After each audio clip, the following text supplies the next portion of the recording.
everyone. Welcome to another episode of the Red Room Podcast. Today, I'm here with a fellow San Jose Rotarian and the County Assessor of Santa Clara County, Mr. Larry Stone. How are you, sir? I'm doing great.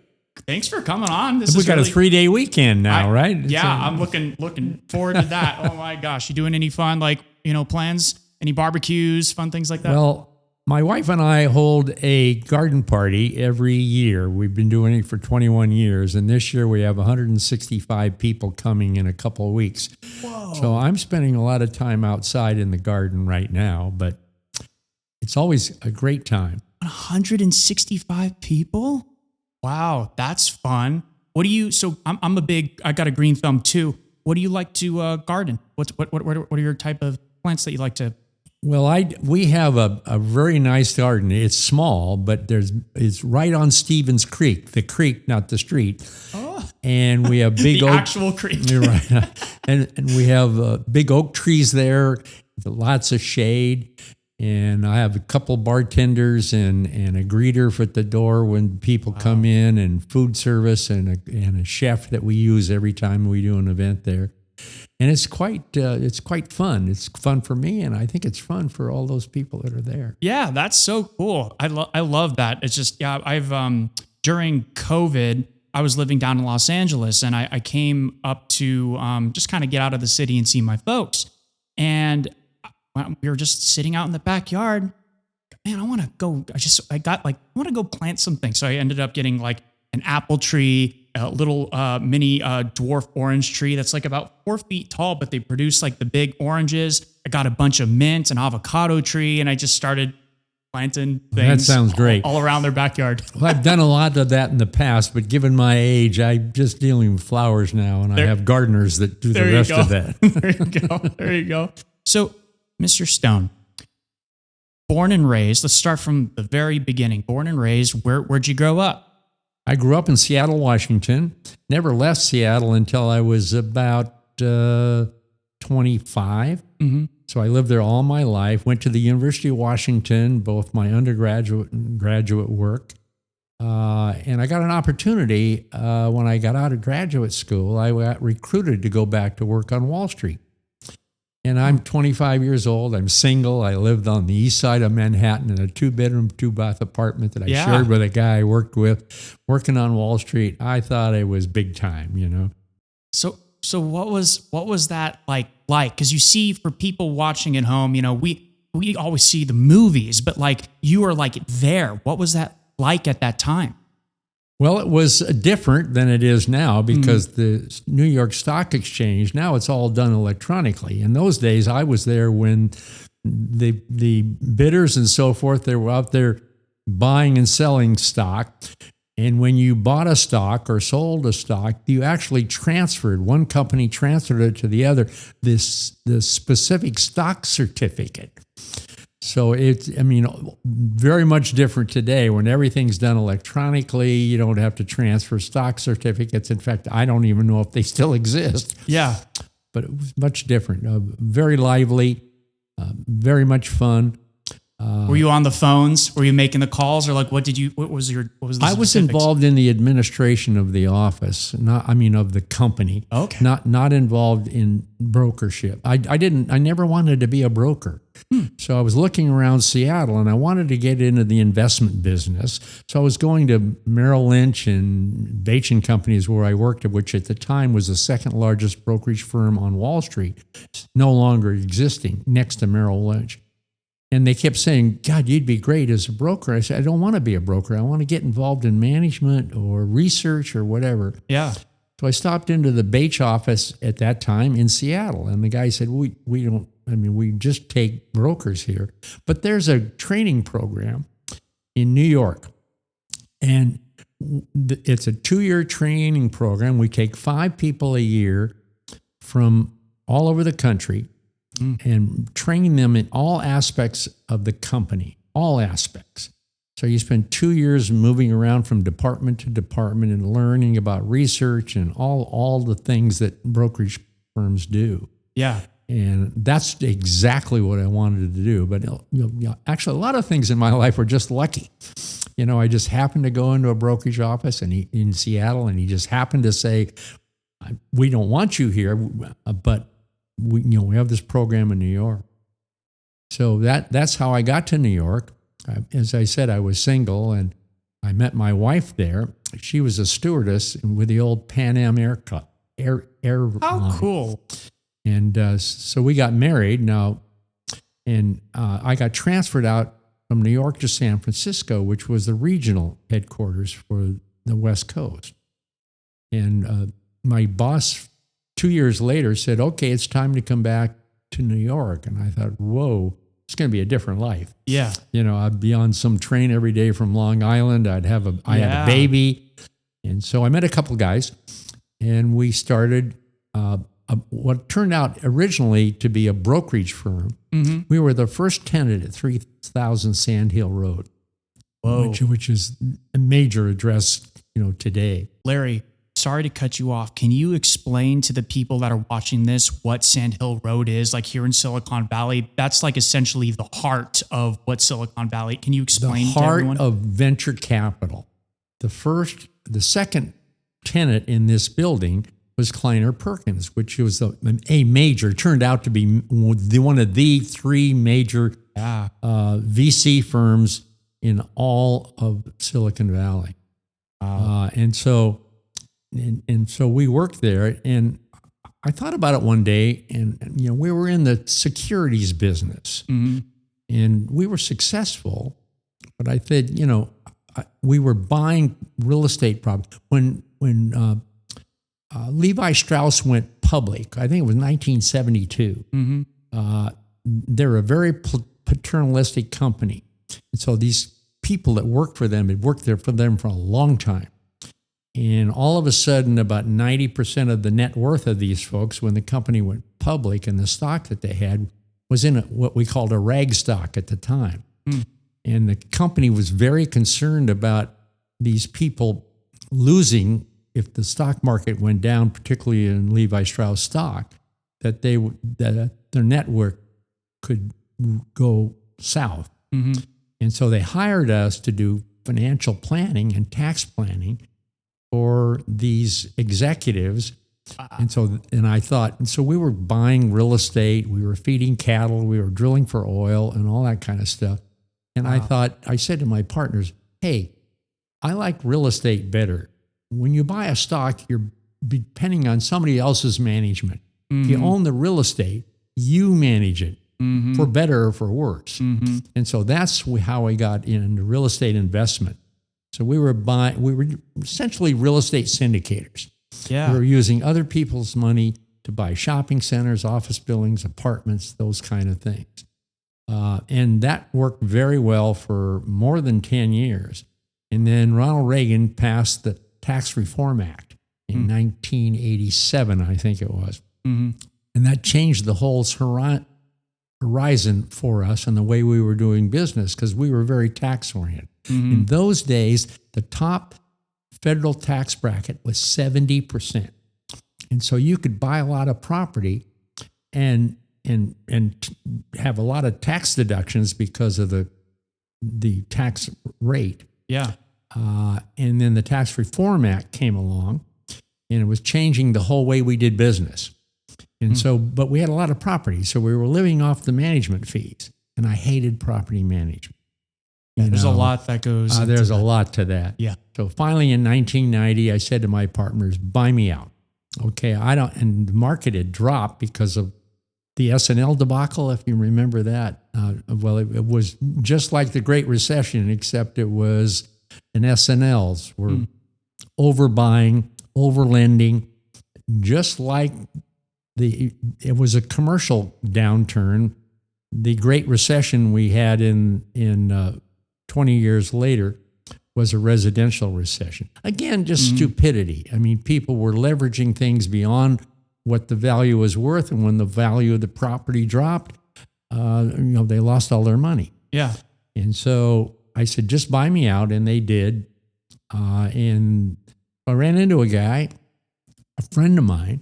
Now, this time I'd been mayor of Sunnyvale. I'd been on the city council. I ran into a guy, and he said, what are you doing? And I said, I don't know, not much. He said, what do you want to do? I said, I want to build affordable housing. at a time when that was a very unique thing. And so we hooked up and built our first 100% affordable housing project in San Francisco on land that we bought from the redevelopment agency. And the redevelopment agency put a lot of money in it because affordable housing is highly leveraged. So we had tax credits, we had money from the city, we had money from the redevelopment agency, and we built a 254-unit, 100% affordable housing project in San Francisco. Now, because they're so highly leveraged, the cash flow doesn't come for a long time, call it 17 years. But when you bring down the leverage, it really and it was an SRO. So 30% of the average minimum income, the average income of people there. So they're very, these people were one step off the streets. But it was a very satisfying project. It's been very successful financially, and we're really helping people needing housing. It's what everybody's hoping for today. We started it in 1998. Wow. That's so cool. Let me ask you, kind of going back to that moment, what was the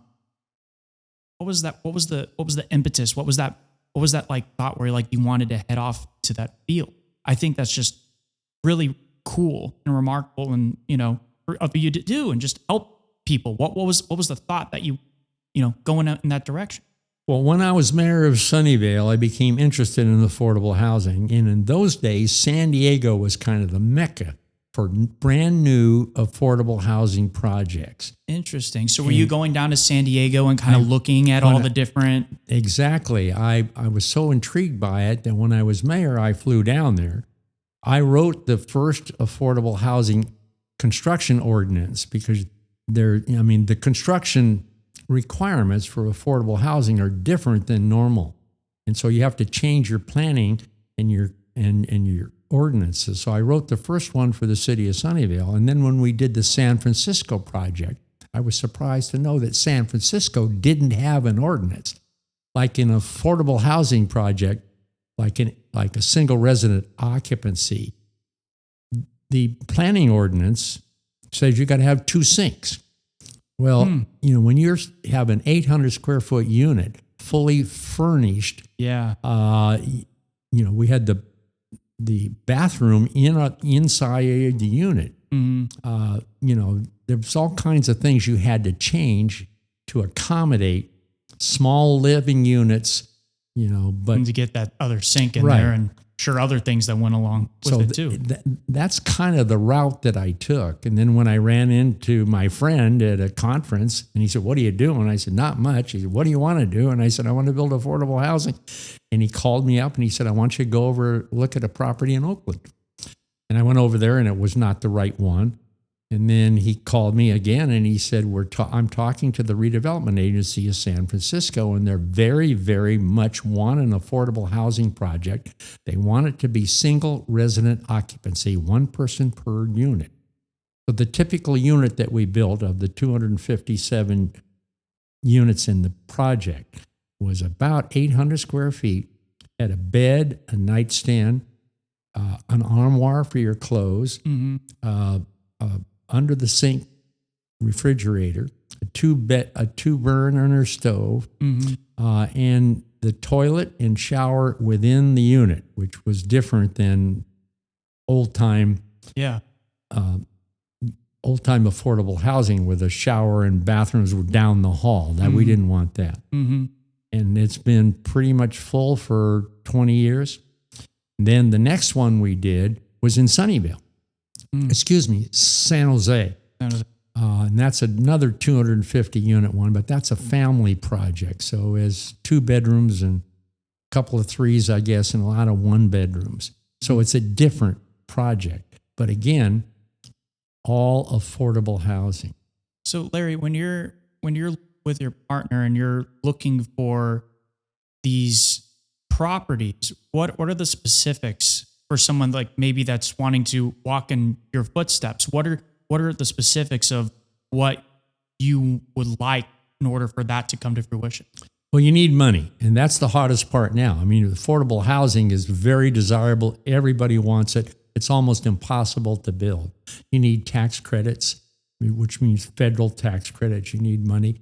You need conventional financing. For example, in the city, the project we have in the city is San Jose. The city of San Jose housing department has $26 million put in a loan, long-term loan, in the project. So we had tax credits, personal financing, money from the city to make it all work. So they're highly leveraged, and so you have to burn off that debt until you begin to get any kind of return on your money. So what is, from start to completion, what's like an average time from seeing that come and to be? What's that time period like? It's a normal kind of construction, which is much easier back then than it is today. But I think it took us a couple of years to build it. We got the land.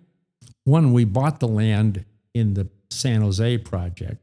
The other one, we were given the land in effect by the redevelopment agency of San Francisco, who very much wanted the project. Wow, that's so cool. It's just it's to that point. As a millennial, I have a lot of friends that are looking for homes first buy. It's just really tough right now. I mean, Silicon Valley, San Jose, the Bay Area, it's really gorgeous, but it's trying to find the affordable housing in places that they can live and eventually get a foot in the door in the market. I know now I think it just got passed into law too, where they're allowed to put ADUs in the backyard, and they can subdivide that and have people live in there. Then the thought too from that is it's also like crowding places too, and then the traffic. So how does that all kind of factor in, because now there's like more people in like one place. Like what are your thoughts on that? Well, you look at this from a different perspective. Sure. I am very, very concerned about the long-term stability and attractiveness of Silicon Valley. Today, if you're in Austin, Texas, which is a competitor in terms of technology, right? Yeah. Austin, Texas, a person needs to make $86,000 a year to buy the starter home. In Silicon Valley, you're going to make an average of $336,000 to buy the same home. So you wonder why people are going. I mean, they have to live in Texas, which is the negative. Yeah. But if you're a young person, you're out of school, you have an engineering degree, you're sharp, you're going somewhere in the business. Yeah. You can't buy a home here, but you can buy one and sometimes even work for the same branch of the same company in Austin, Texas, and make $86,000. Why wouldn't you go there?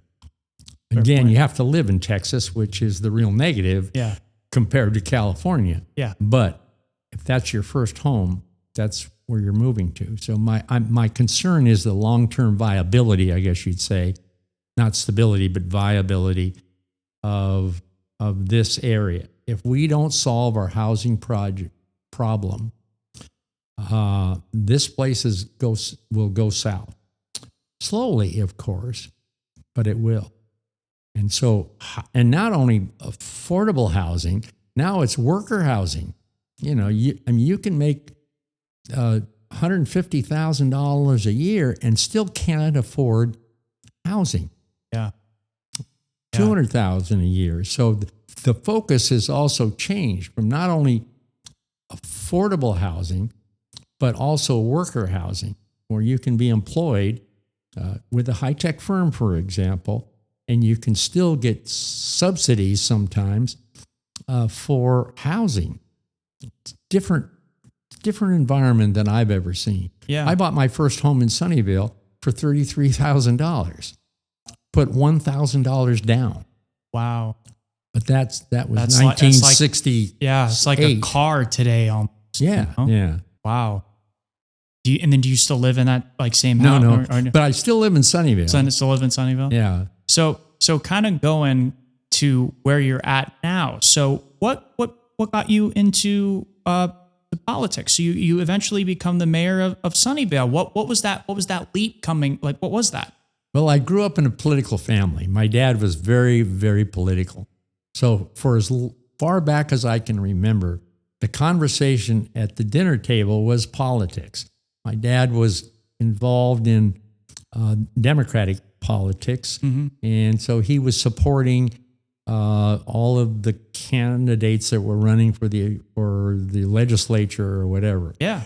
So I remember my dad said we have two religious holidays in the Stone family: the opening day of baseball and election day. And so he would good man. He would write an excuse for me from school for those 2 days. And so it was kind of special for me to spend a whole day for 2 days on politics and baseball, which are still my passions, with my dad. And so we would go down to the Lockheed shipyards in Seattle and leaflet and encourage people to vote on election day, the graveyard shift that was coming off for the shipyards and the day shift that was going on, to make sure these men, almost always then, went to the polls and voted for the right people. So how old were you when boots on the ground doing this with your dad? How were you starting out? 9 years old. 9 years old, and dad's got you walking around. How cool is that? How fun is that to like have a dad that is just like, all right, this is what we're going to do, and kind of show you the way? How cool was that kind of growing up? So I didn't pay too much attention to politics. I mean, I was involved in student government when I went to the University of Washington, but and then I went to New York. I mean, I always voted, but I wasn't all that interested in it. Yeah. And one day in my first home in Sunnyvale, a guy knocked on my door. And he asked me, he said they were opposing some development that was proposed in Sunnyvale, and would I sign the petition? And I said, well, I don't know anything about this development, and I don't sign things because people come to my door. And he said, well, City Hall, it's being discussed Tuesday night by the City Council and the mayor in the city of Sunnyvale. So I looked on a map. I'd been there for about 3 years. I lived there for about 3 years. I looked on the map to find out where City Hall was, and I went down to the meeting. And I was disgusted by the condescending nature and dismissal by the mayor of the citizens that were there to speak. And so I sent it's like, you work for us, why aren't you paying attention? Yeah. Well, I mean, the council was in favor of this development, and obviously the people in the chambers were not. Yeah. And so I sent a letter. Those were the days when you got the throwaway newspaper in your driveway every week. And so I was reading the newspaper, and I heard about this organization that was being created called Orchards. And that was an acronym from organized. I forget what the acronym is now. It's all good. It's all good. But Orchards. Yeah. And so I sent him a letter on my company, my financial company, stationery. I said, I may want to get involved. Organization of Responsible Citizens for Halting Reckless Development in Sunnyvale. I just remembered. There you go. And so they sent me the thing. And so I go to the forum where they were interviewing people they were going to endorse. And I was sitting in the back of the school, the Fremont Houston High School. Yeah. And so I watched the endorsement, watched the people they were interviewing to kind of grip what they were. And at the end of it, the guy got up, and the chairman of this group got up, and he said, we got this letter from this guy who is a partner in a financial firm on Sand Hill Road. And he said, maybe if we get in touch with him, he can bankroll our whole election campaign. And I slowly got up and snuck out the back door. I thought, this is not what I intended to do. Yeah. And then they called me, and we got involved, and I became chairman of that. And then I ran for city council, the first time I'd ever run for public office. Yeah. I was elected in 1975, and then I served as mayor in the 80s. I spent 16 years in the Sunnyvale Council. Wow. And then I was elected assessor in 1994, took office in 1995, and I've been there for 30 years. Wow. So what was that jump like going from the mayor of Sunnyvale to now you're the county assessor of Santa Clara County? What was that jump like? Totally different jobs. Yeah. The assessors, it's not a political job. You get there by election because that's what the law is. So you have to have some political moxie in order to get elected. Yeah. After that, nothing I do as a part of my leadership and management of the assessor's office has anything to do with politics. We deal with one thing: property and property taxes and property assessments and property values. When you're a mayor, you're dealing, today with all kinds of things: the homelessness, crime, traffic, all those kind of things. As the assessor, you deal with one thing. And the purpose is to value properties that change hands or get developed, and establish an effective, accurate value on that property. Now, that sounds simple, and it's not, because you can imagine assessing the Apple spaceship. I was just wanting to talk to you about that. Yeah. Or NVIDIA, or all the complex things, plus business property. Yeah. So high-tech firms have a single high-tech piece of property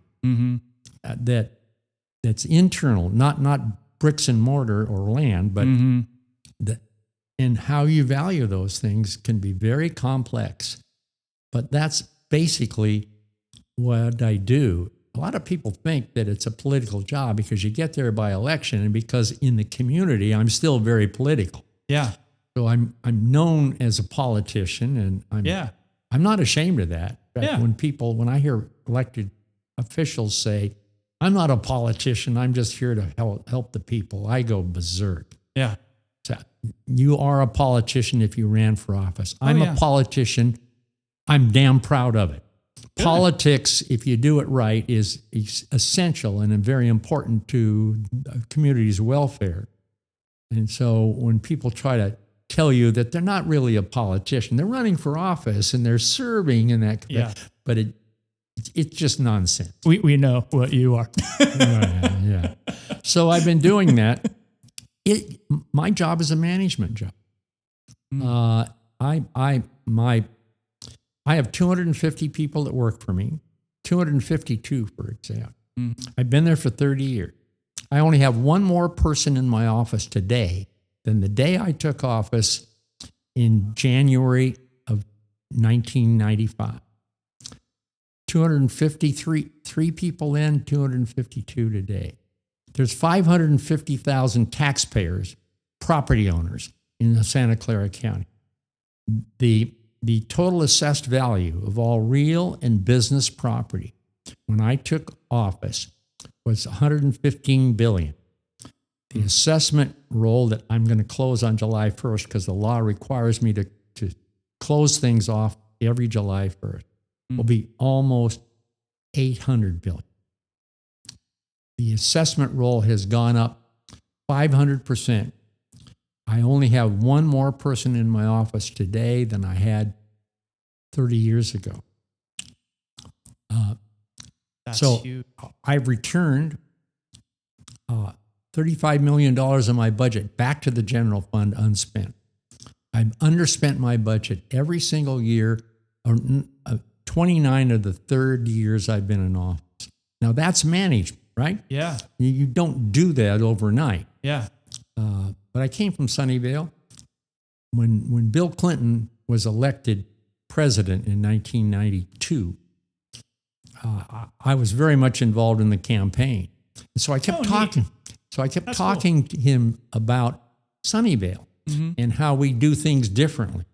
Yeah. And so right after he was elected, he called me and he said, he said, "You may not thought I was listening to you, but I was." And he said, "I would like to to kind of replicate the processes that you use in Sunnyvale in the federal government. So he created what they called the National Performance Review. He put Al Gore in charge of that. I still have the report, and it was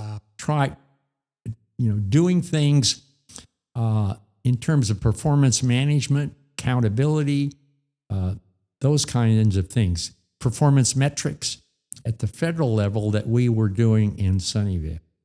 And then when he kicked off the announcement of this National Performance Review, he called me again and said, I'd like to kick it off in Sunnyvale.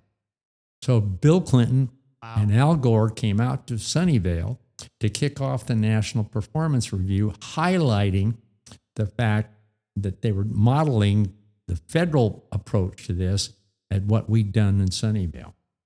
So I still, he still calls me once in a while. No big deal. No, I mean, what's up, Bill? Well, the first time he did was several years ago. And so my secretary said, I just got out a call, and Bill Clinton would like to talk to you today. So I figures, so we decided on 1:00 and in the afternoon. And I figured he was going to call, ask me for something. I was going to say yes. And then he'd be on to the next call like politicians do, they're dialing for dollars. And so I made a press call. I had a press call at 1:30, but I figured it'd be all over by that time. Yeah. And so he called, and he was a little bit late, about 5 minutes late. And he came on the phone. He said, Larry, he said, I'm sorry I'm late. He said, I was out in the garden. I do literally, that too. right. And so we keeps talking. He's very bitter about the fact that Hillary had lost the election. Talked about old times. Yeah. We talked about, performance management and then the National Performance Review and that kind of thing. So I'm watching my clock and I'm looking, and I whispered to my secretary, I said, put the press call off for 15 minutes. Yeah. Never got to the ask. I was waiting for the ask. Yeah. And there was nothing. He just called the chat. Wow. And so then he called me again locally here. He called me when Norm Mineta passed away, and Norm, they had the big celebration of his life. Yeah. And Clinton was one of the speakers there. So I get a call about 11 in the morning, and he says, this is Bill Clinton. I said, hi. He said, I'm coming to town. I said, I know. I read about it in the newspaper. He said, how about dinner? And I said, sure, but this is 11, now it's noon. Yeah.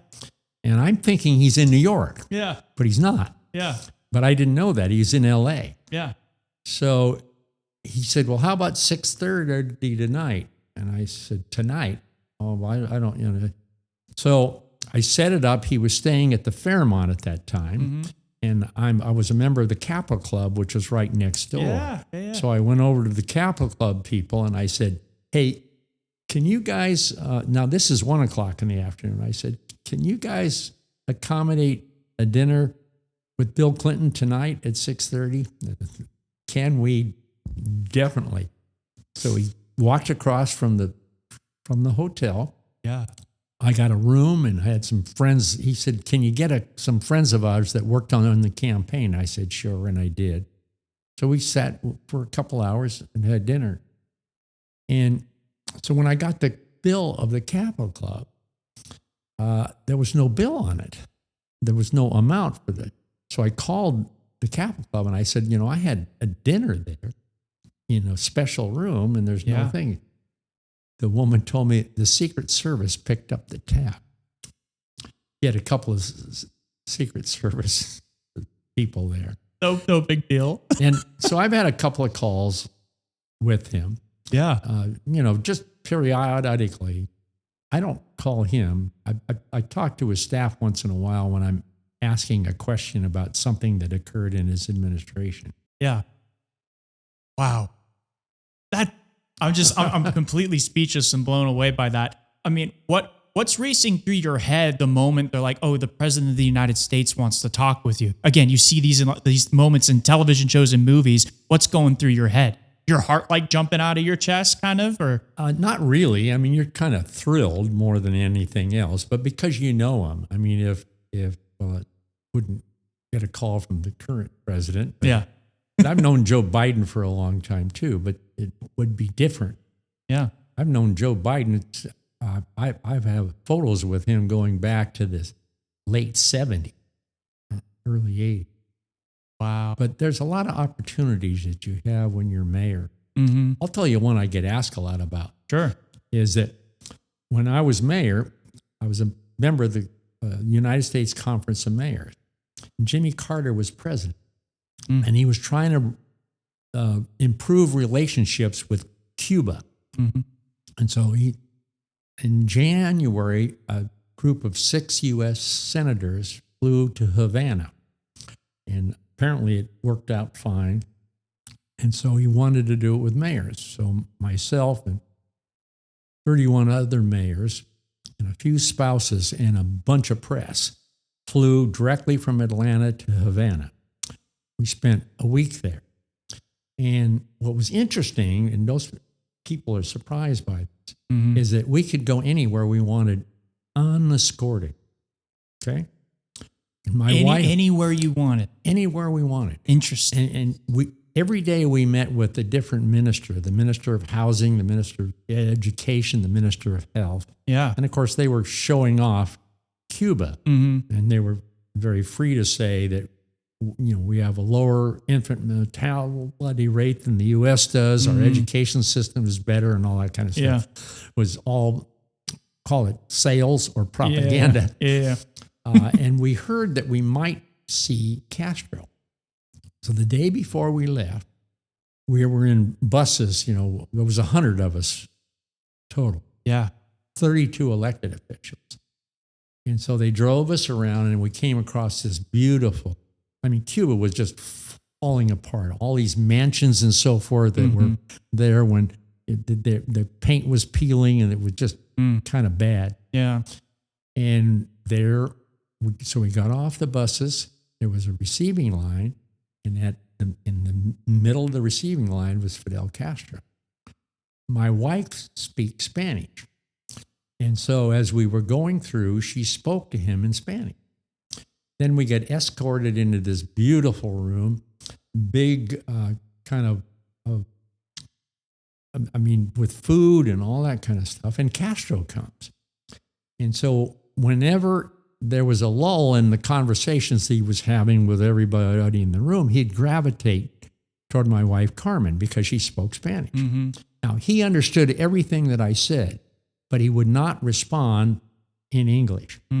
So we chatted he understood the National Baseball League. He knew where the Giants were and where they were. Wow. He knew all that stuff. You're talking baseball with Castro. Right? Yeah. And so I have How cool is that? Yeah, and so I have a photo of my wife and me, 1977, I believe it was,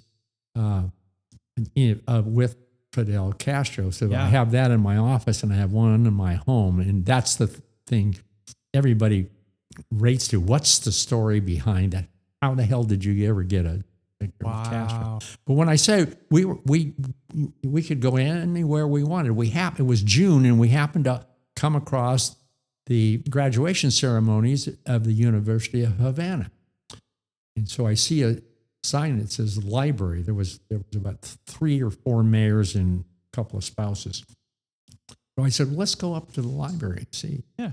So I walk in, regrettably, kind of like an ugly American. And I walked up to the desk and I said, do you guys have the Wall Street Journal here? How about the New York Times? She said, yes. I said, really? Where? She said, right over there. So we went over there, and sure enough, they had the Wall Street Journal and the New York Times. They were about a week old. Yeah. Yeah. And so, but they had it. Yeah. That's. But during the reception that I was talking about, he said, I only want the elected officials in a separate room where you can ask me questions, and I'm going to talk about it. So we all went into the room, media and spouses and so forth had to stay out. And he spoke, great terms about what Cuba was doing. You couldn't see that when you were driving around. But, Yeah. So then he asked for questions. Now, I'm at the time 32, 3 years old, something like that. Yeah. So I put up my hand. He called on me. Now, I'm with a bunch of mayors, right? Mm-hmm. And I said, how dependent is Cuba on the Soviet Union? And everybody looked at me like, you're nuts. You could end up in jail for the rest of Interesting. yeah. And I mean, it was very ill-advised question. And he said, very dependent. I said, how? And he said, because they buy our sugar cane at 3 to 4 times the world market. And they provide us with a lot of other things. And he said, frankly, we could not survive without the Soviet Union. Amazing statement coming at that time from Fidel Castro. Sugarcane was the big one. Sugarcane. Wow. So, I mean, the stories, particularly from political things. I've been all over the world. I was a guest of the government in Israel, a guest of the government in Taiwan. We would have conferences in cities that you wouldn't say, let's go to Milwaukee, right? Yeah. I mean, you're always a guest to the mayor when you're there, so you see everything first class. Yeah. And when on the bicentennial in 1976, the Boston Pops did a special conference for all their mayors and their spouses that were there. I mean, you can imagine the 4th of July bicentennial being in concert hall with the Boston Symphony playing the Boston Pops Symphony playing music. All the hits. Yeah. All and a lot of stuff that had to do with the bicentennial and in America and so forth. Things like that nobody would be able to do. And, just because I happened to be at the right place at the right time, just happened to stop into that brokerage office where a guy says, I can't take you here, but here's New York. Getting transferred out. And then saying, no, I'm not going to go back because I'm married now and I have a baby, and that would be a different lifestyle than I was used to when I was there. Buying different kinds of property, deciding to get out of the business I was in at the right time, actually the wrong time to get out, but the right time to make a move. Mm-hmm. And then co-founding a company, and then getting involved in politics, running against an incumbent in my first time in 1975. I was running against the mayor of the city at the time and was a long-term incumbent. And I defeated him. Just things like that. Wow. But I'm so blown away by how cool this literally, your life is a movie, sir. Like, do you think about that? A whole movie, I guess. A whole movie.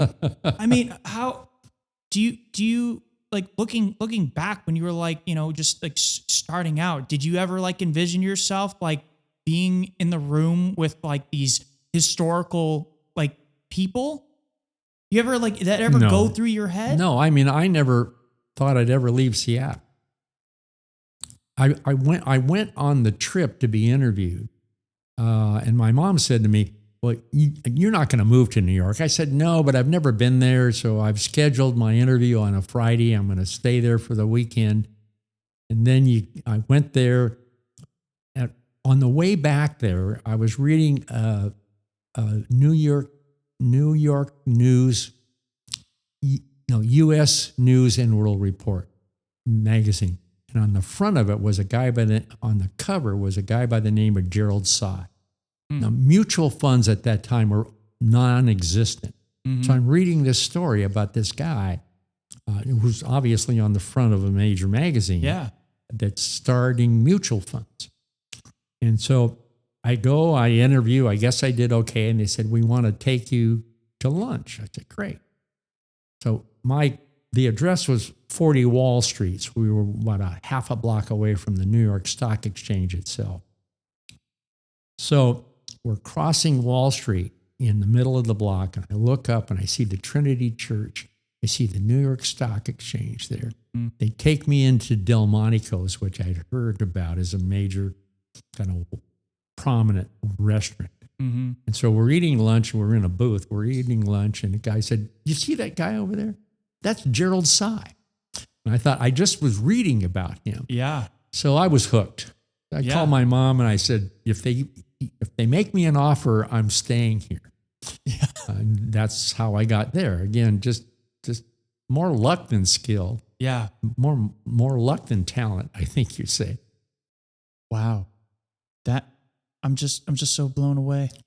Remind me, just this little ADHD moment. The Trinity Church, is that where Hamilton is buried? Yes. Yes. So I was back in New York in 2020, kind of small little note, but I got off, we saw Hamilton on Broadway and literally went to like Wall Street, took a cab and was like walking around there. And I kid you not, I'm walking down the sidewalk and I see this white obelisk that was lit up. And I just turned and looked at it. And it's like Alexander Hamilton. I'm like, dude, I just saw that guy's musical. Yeah. Okay. Sorry. I just had to say that because it was really cool.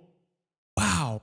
Larry, I regret to say that 40 Wall Street, where I worked, is now a Trump building in New York. I went there with my wife a few years ago. Yeah. And almost, Yeah. Yeah. Just like, I totally understand. Yeah. Totally understand. Wow. So let's do this. If someone is starting off maybe like early in their career and maybe they want to head into, being like a county assessor, a mayor, like, and do all these things, what are some things that you would tell to someone that are just starting out what to do? I talk to a lot of people who come to me, young folks, that say, I'd really like to get involved in politics, maybe run for office someday. Sincere, smart kids. And what I tell them is, unless you've got some special route to this, start out working in politics.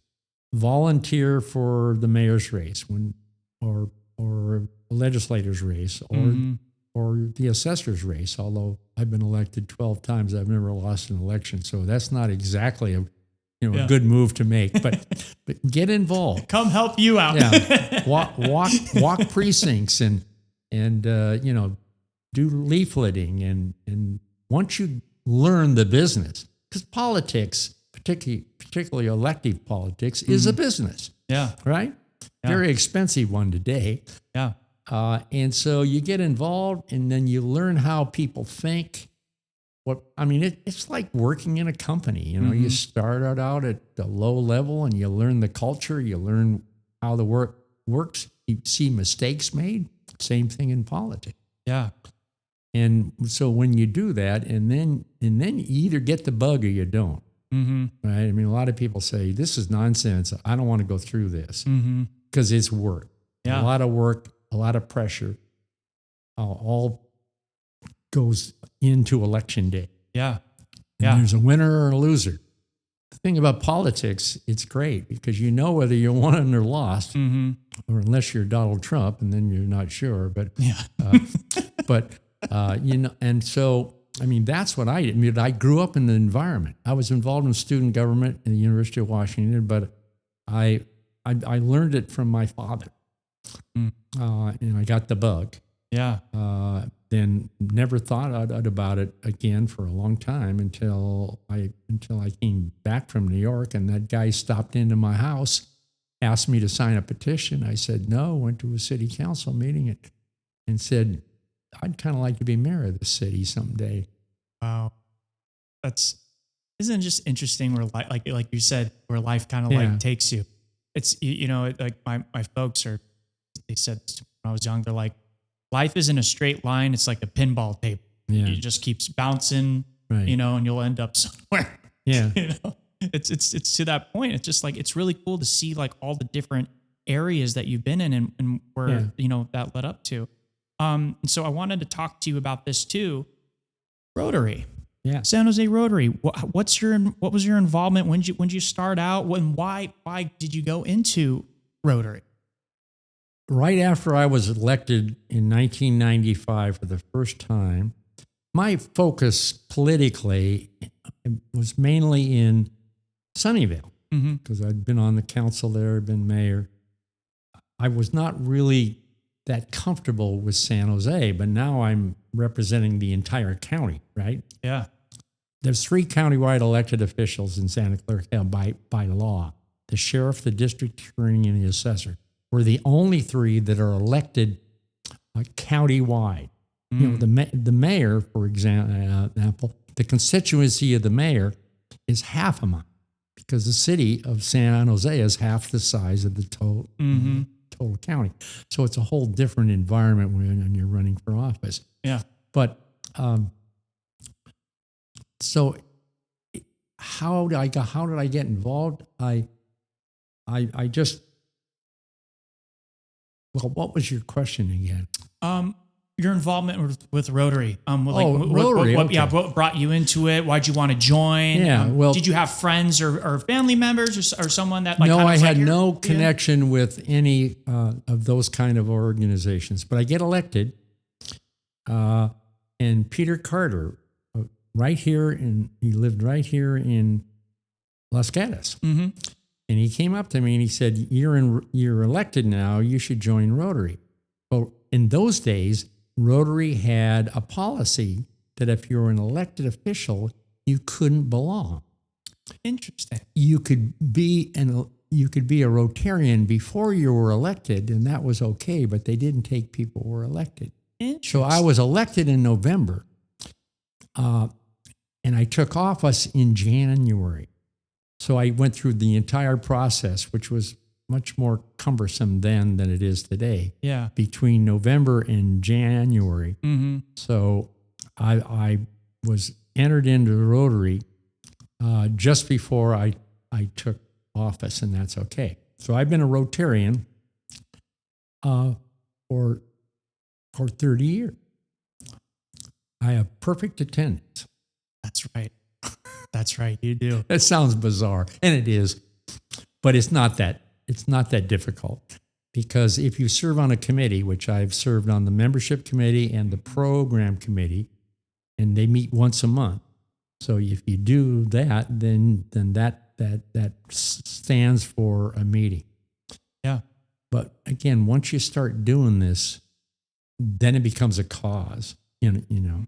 So but I love it. I mean, Rotary is a way to join others in doing great things for your community. And Rotary in San Jose is a very influential organization. Yeah. A lot of deference is giving to Rotarians and the Rotary Club, which you find that as a member, you know. Yeah. So, it's very good. I mean, I would recommend some kind of fraternal organization, whether it's Lions or Kiwanis or Rotary or something like that, because it sets up a mechanism to collectively help your local community. The 2 Rotary clubs here in Los Gatos are really, really effective folks. Yeah. And I do a lot of public speaking. I give about 40 speeches a year, normally about the economy, or effective government, effective management, which I think I'm known for in coming from Sunnyvale, and so I speak to these clubs, usually about real estate markets, existing, performance management and government. Excuse me. In my office, we measure everything by person. The reason is people say, "How the heck do you operate? Your assessment roll goes up 500% in 30 years that you've been the assessor, and you only have one more person." Well, it's effective management. We measure everything. and we by person, and we hold people accountable for their performance. And I have an accounting system, a cost accounting system that I developed. It's totally different than any other government I've ever seen. Most of the time, you pick out pick out an appraiser or an auditor. Mm-hmm. They do appraisals and audit. You count the number of ones they do. You value whether they're complex or not, and you establish a performance metric. But there's a big part of that cost that isn't in vacations, sickness, training, all those things is not. So you really don't get an effective analysis and number on the performance. So I developed this system. It's very complicated, but it includes all those things assigned by person. So I can tell you the cost of every widget that we do in the office. I can tell you the cost of an appraisal. I can tell you the cost of doing a reassessment, a change of ownership, all of the component parts of assessment. I can tell you the exact cost. Got it dialed. So I can look at that at the end of the year saying, why is it our cost for defending assessment appeals went up 20% last year? Mm-hmm. Well, there's oftentimes a reason for that. You get more appeals during downturns, right? Yeah. Just like we're going through now. Yeah.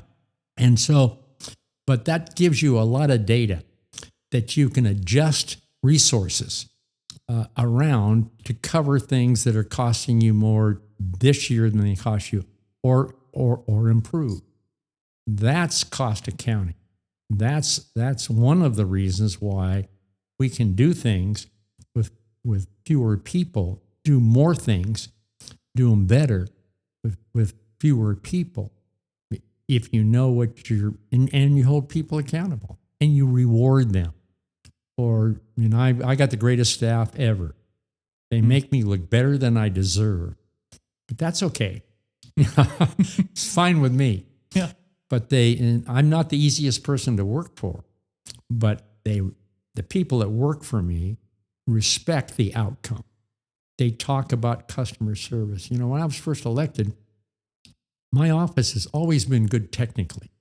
Okay, long time before I got there. Customer service was almost an afterthought. Yeah. They were so good that they thought we don't need to tell anybody about that. And so the major change I made was focusing on customer service. So today, if you contact our office, whether it's at the customer service counter, by email, by phone call, or any other way, you're immediately invited to provide an analysis of the service that you receive.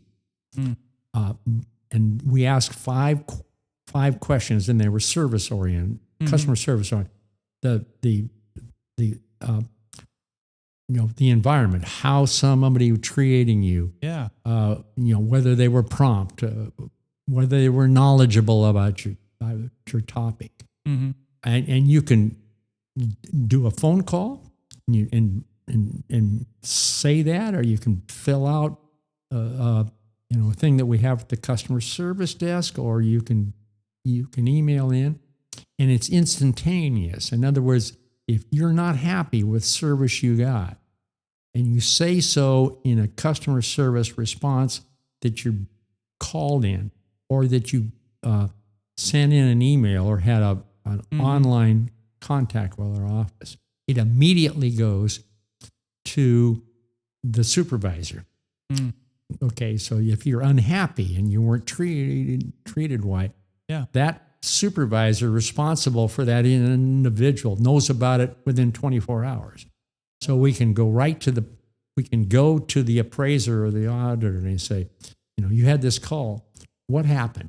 And oftentimes the caller is upset for sometimes the wrong reason, but we get on it. We get back to everybody. I never turn down an opportunity to meet with somebody that wants to come in 46 years as an elected official. I've only turned down requests to meet with me maybe 5 times. And all of those were because the public safety people told me that it could be dangerous. Yeah. But yeah, and so accessibility is all part of customer service. So with the customer service, how was that implemented? Who came up with that idea? Was that you? And then my follow-up, to that is like, when you think of like customer service, like top companies like in the world, it's like the Ritz-Carlton, Disney, like these are like these companies, and they teach classes to people on the customer service. Did your organization, where'd you get all of the training from, or where'd that come from? Well, that's cool. It's customer service. I've been in it my entire life, and it is uber important. It's very important. Key to everything. It's very important for doing good work, accurate work, and also it's good political. Mm-hmm. Yeah. So, but yeah, I mean, I don't do this stuff. I have an IT unit. When I first came there, we had 5 people. Now we have 25. But we developed these things. So my job is really to say, hey, I got an idea. I'd like to do this. I couldn't do it if I tried. And then good technical people. Yeah, you got the people that can do it. Units, right. Yeah. Just the same thing. I'm talking about the cost accounting system. I could never have done that. Yeah. I just said, I want a way to have a fully loaded cost accounting system where I know where everything really costs. And so they did it. So, I mean, again, good management is good ideas. Mm-hmm. And then following through and rewarding people who implement your ideas if they do it effectively. Wow. It's cool hearing where you started from, because at the very beginning of this conversation, you said you wanted to be in management, and now you're in that position today.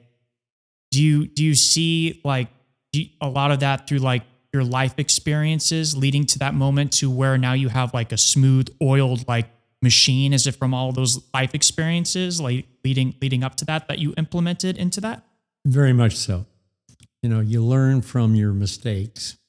You learn from dead ends. Mm-hmm. And you learn from successes. And then you can add on to a success and make it even better. But nobody ever does it alone. Yeah. Ever. Yeah. You surround yourself with smart, good people, energetic people who work hard, and then you give them the option, the opportunity more than option to implement those things. And then you make sure when they do that you properly reward them. Sometimes just saying good job or that's a great thing you just did does more than any money. I mean, you need that too. And you want to make sure people are rewarded properly and adequately. But sometimes just and also it's amazing. We were talking about this the other day. I learned this when I was mayor. Humor. When you're mayor and you have a chamber full of angry people against something that you're going to do or they're afraid you're going to do. Yeah. Just light humor. One comment can reduce the tension in the room. It doesn't solve the problem. Yeah. And so I use humor a lot at the work. Yeah. A lot. Yeah. And we laugh all the time about crazy stuff. Yeah. But it just a way to even when you're, when you've got a big problem and things are going bad, it doesn't change the problem, but it changes sometimes the approach to the problem or how hard somebody works that they maybe wouldn't do if they just didn't feel relaxed once. Very important management technique that I've learned that, again, through politics. Mm-hmm. Yeah, it's there's an interesting point with the humor. too. My dad was a teacher, and he was actually teaching at we're getting a Resurrection Catholic school over in Sunnyvale. Yeah. Actually, yeah. He was a fourth grade or fifth grade teacher. My over wife's a member there. Oh, cool. Yeah. Small world. That's right. There you go. But that was to my dad's point too. It's like, he going through, grade school, and same thing here. If we had teachers that were teaching a subject and it was just kind of like very monotonistic, and you didn't excite people, they didn't really pay attention. But if you could engage with them and make it funny, to your point, humor, just kind of like, bring that, it livens the spirits up a bit. They pay more attention and they engage more, So humor is it's very important in the customer service space. Tension is everywhere. Yeah. In life, in politics, in business, you need it. Mm-hmm. But you also need methods and ways to reduce the tension without changing the direction or the approach or the purpose that you're there. And humor is just one of those things. Do you ever think about like writing a book on all of your management? You ever think about it? I think honestly, with everything that you've done, I think it would be a bestseller, bar none. Just my 2 cents in the bucket. Well, thank you very much. Everybody asks me that, particularly when they do a background of things I've done. Mm-hmm. I have no desire to do that. I don't know why. Yeah. So my wife says, "Well, at least write your memoirs." Yeah. So I might do that, but no, I think the book would be interesting. Mm-hmm. Not to everybody, of course, but to people that maybe knew me or know me or in politics or in business or whatever it is. But for some reason or other, it just never interested. And I get asked that a lot. Yeah. Yeah. No, it's just cool to, and this is what I love about doing these, these podcasts is because I love hearing these stories, and it's just people that come on the show are just from different backgrounds, just entirely. Again, I just had one of the Beach Boys managers on this previous episode. And so it's cool that you're here because no one has done what you have done, and you've made your mark here in Silicon Valley and San Jose. And to just hear the stories of what you've done, it's just remarkably incredible. And you have to be like proud of just what you've accomplished. Just looking back at your life and just saying like, again, I started off, didn't know what I was going to do, and look what you've done. I mean, seriously. Well, thank you. I can't say I've enjoyed every minute of it, but maybe every hour of it. Yeah. If you know the difference. Yeah. No, exactly. That's it. I'm a politician. You only like to talk about your successes. Yeah. I had quite a few failures along the way as well. But that's what builds you, and he makes you a better person at the end of the day. It's if you don't have those losses, you don't know what like winning. And then I don't think you fight as hard too. If you're constantly winning all the time, like, it's when you have those losses just in life, maybe, just in general, it's like you're climbing up that mountain and you really fight to get, to that thing. So it's just cool hearing those stories. So I really appreciate you coming on and just talking about all of this. This is great. Well, wow. I really enjoyed this very, very much. Yeah. And most of the time when I'm doing things like this, they're news clips, right? Yeah. You say one thing and they're on to the next, which I understand. I mean, that's the way news is done today. Yeah. But to be able to sit down with you and just ramble, if you will, about different stuff. That's it. It's cool because it's just we're getting to know you as a person, a human being, and like what the job is like and what it entails, and again, all of those successes and the failures too. But and then just getting to that point where you are in life, and it's just funny. I remember my very first Rotary meeting, and then it's like, all right, and you come up and it's like Larry Stone. Everyone goes boo, and I look at Helen Lambert. I'm like, why is everyone doing that? She's like, oh, it's an inside joke because he's the county assessor. I was like, oh, okay. Well, that's an interesting story. That was my first introduction. My predecessor ran for assessor the first time on the same ballot of Proposition 13. And so when he was introduced, people booed, but not for fun. Yeah. So when I was elected 20 years later, my wife said to me, how are you going to handle the boos? And I said, I'm going to make it a shtick. And so now if I get introduced like at a Rotary Club or a business club where I'm speaking, if people don't boo, and never happens much in anymore if they don't boo, I say, wait a minute, there's a tradition, a long-standing tradition of how you're supposed to respond when the assessor is introduced. So let me try this again. I'm Larry Stone, you're trying to assessor. And I remember I was at a fundraising event in San Jose one time with Dianne Feinstein, who I'd known for way back when she was mayor. Wow. She came down. I think Ron Gonzalez was running for the Board of Supervisors.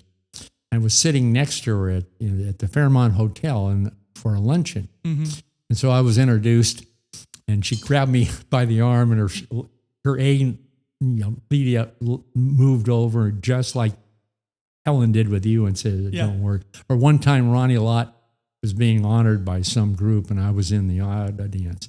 And I was introduced, everybody booed. So he gets up and he says, why are you booing him? He's such a nice guy. And he starts going through all this stuff. It was hilarious. I saw him the other day, and I reminded him of that story. That's so fun. So, it's just political. I get a lot more attention. They say, city council member so-and-so, and everybody claps. They usually save me till the end, I was just the other night, I was at morning, the Sports Authority Board has what they call REACH, with Ronnie Lott and is one of the sponsors of that, founders of it, as a matter of fact. And so they were naming the members of the electeds in the office, which was common, and members of the Sports Authority Board, which I've been on for 20 years. So he's naming all these people, and people clap. And he said, and at the end, Larry Stone, and then everybody boos. Well, that gets a hell of a lot more attention than council member so-and-so. Yeah. Well, there it is. There it is. I always was like, wonder what the story is behind that. So there you go. It's very much fun to watch somebody that's never seen it. Yeah. It's kind of like, what's wrong with this guy? Yeah. You always, when you get up at Rotary, do you look in the crowd to like see? Are you like looking for those people that are like the new faces? Where are you looking for them just to see their reactions? I don't really, but I hear stories about it. Somebody brings a guest and that happens. They've never seen it. Yeah. But I mean, I've been around for so long that it's very rare that I have to ask for it. Anymore. Yeah. Do you have like people that come up like still and be like, why, like to you personally, and be like, why are they like booing you? Not really. But they do talk to their, to the people they're with. Yeah. And then they tell them the story. Yeah. Yeah. That's so fun. That's cool. It's fun that you got to like take that and turn it into a shtick, and now it's your thing. And it's just like every time it's just like fun, you get up on there and then everyone just does it. We'll have a glass and a cup in my office, and on it says, I'm here for the booze. I love that. Well, Mr. Stone, I appreciate it. Thank you so much for coming on. I'll make sure I see you at Rotary, on our Wednesdays. And for those of you who want to join a really good group, if there's a Rotary Club wherever you're at, Mr. Stone and I can both attest to it. It's one of the greatest things you can ever do in your life. And you just meet really good lifelong friends. And just, you get to have that thumb on the pulse of the community, which I think is just really cool too. So you should definitely go and check it out. And Larry, thank you so much for coming on. Thank you. I appreciate it. This was a lot of fun. So, thank you everybody for watching. Make sure you like, share, comment, and subscribe. It really does help us out here at the Red Room Podcast, and we will see you next time.